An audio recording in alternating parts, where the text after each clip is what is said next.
Sahabat FR, pada bab 3 buku Pendidikan Agama Islam dan Budi Pekerti, tema yang akan kita pelajari adalah mempertahankan kejujuran sebagai cermin kepribadian. Namun sebelum kita memasuki pada materi pokok, kita akan terlebih dahulu memahami peta konsep pembelajaran melalui bagan alir sebagai bentuk indikator pencapaian kompetensi, baik pengetahuan, keterampilan, dan sikap yang kalian dapatkan dari materi pembelajaran kali ini.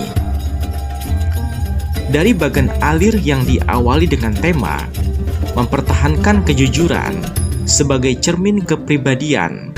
Kemudian, setelah kita mengetahui tema yang kita pelajari, maka diharapkan kalian mampu memahami makna perilaku ataupun nilai-nilai budi pekerti dengan cara memahami makna jujur, memahami dalil tentang jujur, dan memahami hikmah perilaku jujur.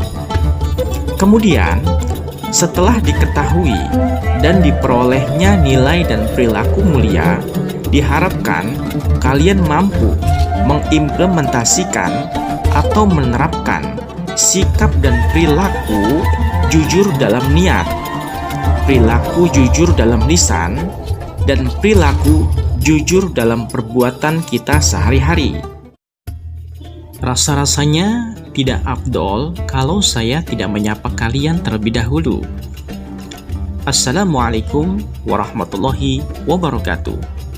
Selamat datang di Kang Fahrul, media edukasi, dakwah, dan informasi. Kali ini kita akan kembali berbagi atau share informasi terkait materi pembelajaran pendidikan agama Islam dan budi pekerti, khususnya bagi kalian yang saat ini tengah duduk di kelas 10 jenjang SMA ataupun SMK pada semester ganjil. Demi berkembang dan progresnya channel ini, mohon dukungannya untuk like, komen, dan juga subscribe. Kalau perlu di-share pun tidak apa-apa ya. Kalaupun tidak, juga tidak apa-apa. Tapi ya perlu juga sih.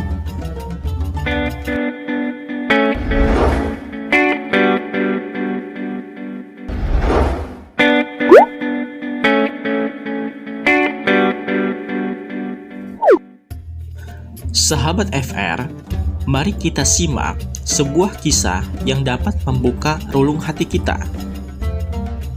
Suatu ketika, seorang sahabat Rasul Shallallahu Alaihi Wasallam yang bernama Wasilah bin Iqsa sedang berada di pasar ternak. Tiba-tiba, ia menyaksikan seseorang tengah menawar unta.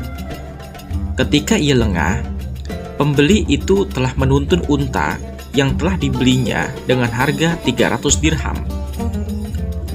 Wasilah bergegas mendapatkan si pembeli tersebut seraya berkata, "Apakah unta yang engkau beli itu unta untuk disembelih atau sebagai tunggangan?" Si pembeli menjawab, "Unta ini untuk dikendarai." Kemudian Wasilah memberikan nasihat bahwa unta tersebut tidak akan tahan lama karena kakinya ada lubang karena cacat.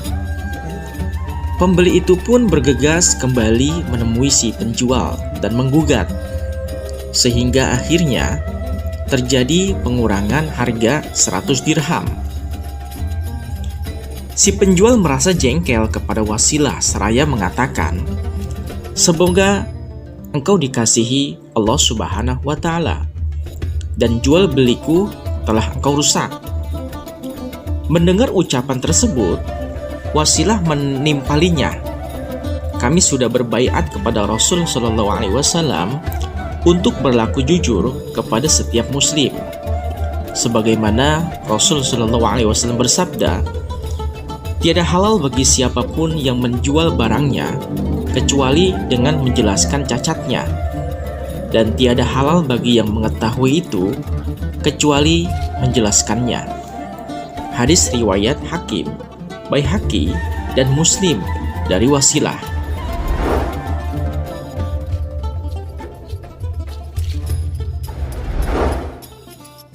Jujur adalah perilaku yang sangat mulia.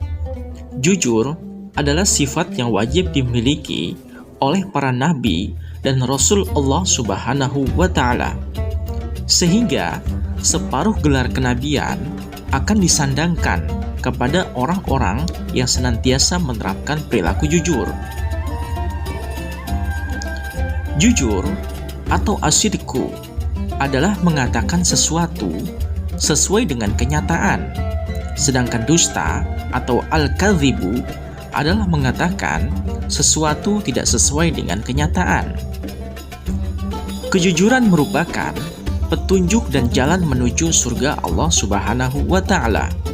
Dengan dusta adalah petunjuk dan jalan menuju neraka. Jujur adalah sifat para nabi dan rasul Allah Subhanahu wa Ta'ala. Sedangkan bohong atau dusta adalah ciri-ciri atau sifat orang-orang munafik. Kejujuran akan menciptakan ketenangan, akan menciptakan kedamaian, keselamatan, kesejahteraan, dan kenikmatan lahir batin baik di dunia maupun di akhirat kelak. Sementara kedustaan menimbulkan kegoncangan, kegelisahan, konflik sosial, kekacauan, kehinaan, dan kesengsaraan lahir dan batin baik di dunia apalagi di akhirat. Diperbolehkan dusta hanya untuk 3 hal saja. Yang pertama yaitu ketika seorang istri memuji suaminya atau malah sebaliknya. Kemudian, ketika seseorang yang akan mencelakai orang yang tidak bersalah dengan mengatakan bahwa orang yang dicari tidak ada. Ketika ucapan dusta untuk mendamaikan 2 orang yang sedang bertikai agar damai dan rukun kembali. Demikian penjelasan singkat tentang materi pada bab 3 kali ini. Semoga kalian dapat memahaminya. Simak terus materi pembelajaran lainnya pada video yang akan datang. Terima kasih. Akhirul kalam.